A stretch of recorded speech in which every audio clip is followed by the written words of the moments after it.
The visual is not important here. The music is not important here. The voice is not important here. What matters are the words. If you cannot listen to the words, you do not belong here. If you understand this, welcome to the Fate Club.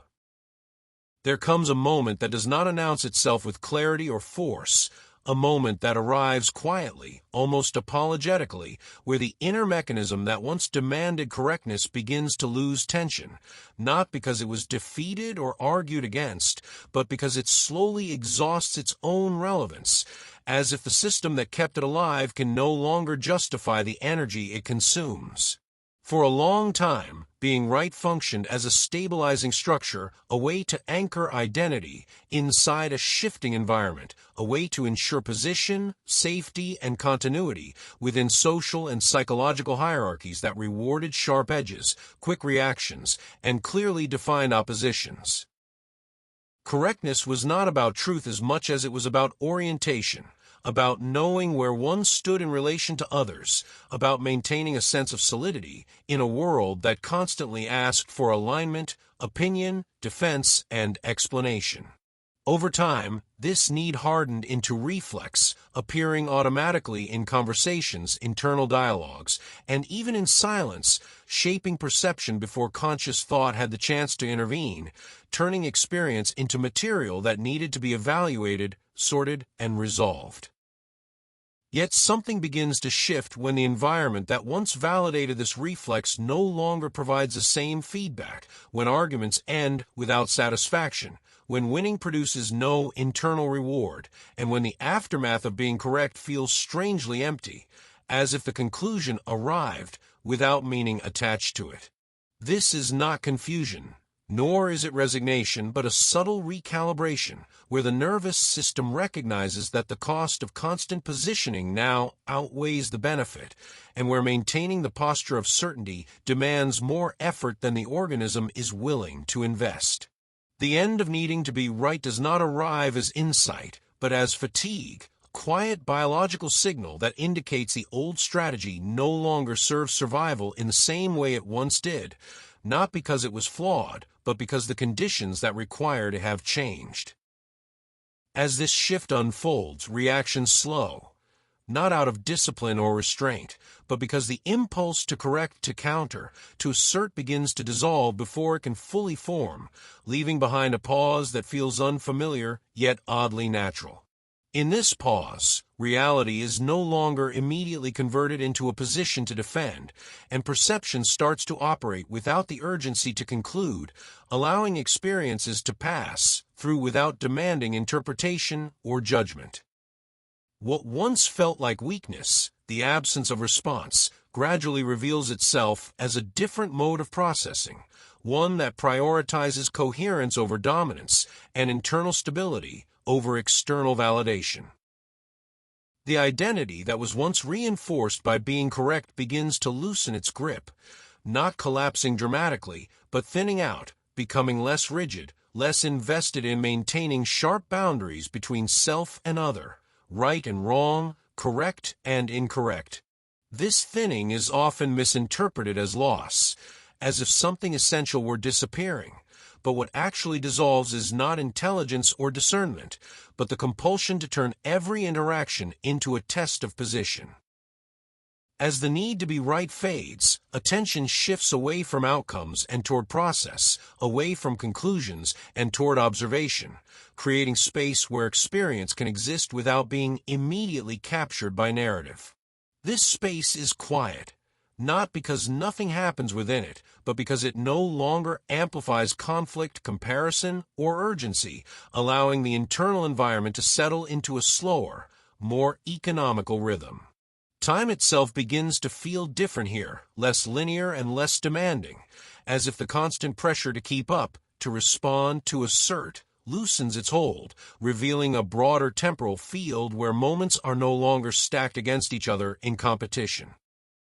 Within this field, authority changes form, no longer externalized as voices that must be answered or challenged, but internalized as an intuitive sense of alignment that does not require justification or defense. The body reflects this transition before the mind fully understands it through changes in tension, posture, and breath, as muscles once prepared for argument gradually release patterns of readiness that are no longer needed. There is no announcement of arrival, no threshold crossed with certainty, only a growing sense that reacting now feels unnecessary, that silence does not equate to defeat, and that not correcting does not mean agreeing. What replaces the need to be right is not passivity, but clarity without attachment, a way of seeing that does not need to prove itself, because it is no longer derived from comparison or opposition. This clarity does not seek to persuade, convert, or convince, as it operates independently of recognition, sustained by internal coherence rather than external confirmation. As this mode stabilizes, social interactions subtly reorganize, with fewer conflicts initiated, fewer arguments sustained, and fewer emotional investments placed in outcomes that once felt critical to identity. The absence of constant correction creates room for listening that is not strategic, for hearing without preparing response, and for understanding that does not need to culminate in agreement. In this environment, truth ceases to be a weapon or a shield and becomes something quieter, less performative, existing as orientation rather than declaration. The systems that once rewarded certainty begin to feel distant, almost archaic, as if they belong to an earlier stage of adaptation, one that relied heavily on speed, dominance, and visible positioning to navigate complexity. As those systems lose relevance, a different form of intelligence becomes more prominent, one that operates through pattern recognition, integration, and tolerance for ambiguity rather than through immediate resolution.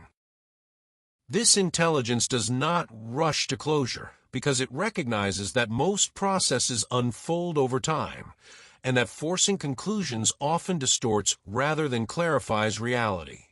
The end of needing to be right is therefore not an endpoint, but a reorientation, a shift from a reactive architecture toward more spacious internal landscape where experience can be held without compression. In this landscape, contradictions are no longer threats, uncertainty is not an enemy, and silence is not interpreted as absence, but as a functional state where unnecessary activity has ceased. What once felt like identity slowly reveals itself as strategy, and as that strategy dissolves, what remains is not void, but a simpler, quieter presence that does not require constant reinforcement. This presence does not seek recognition, because it no longer measures itself against others, and it does not fear irrelevance, because it no longer depends on attention to confirm its existence. The world continues as before, conflicts persist, opinions circulate, and arguments unfold, but the internal relationship to them changes, creating a distance that is not detachment, but perspective. From this perspective, it becomes clear that being right was never about truth alone, but about safety within a particular structure, and that letting go of it is less a philosophical decision than a biological adaptation to a new environment. As this adaptation stabilizes, the need to react continues to weaken, replaced by an ability to remain present without interference, allowing reality to express itself without immediate modification. Nothing is gained in the conventional sense, no status is achieved, no insight claimed, yet something essential reorganizes quietly, leaving behind a sense that the constant effort to assert correctness was always provisional. What remains is not an answer, not a position, and not a conclusion, but a steady, unremarkable alignment with what is free from the demand to define it or to be defined by it. If you understand this, welcome to the club.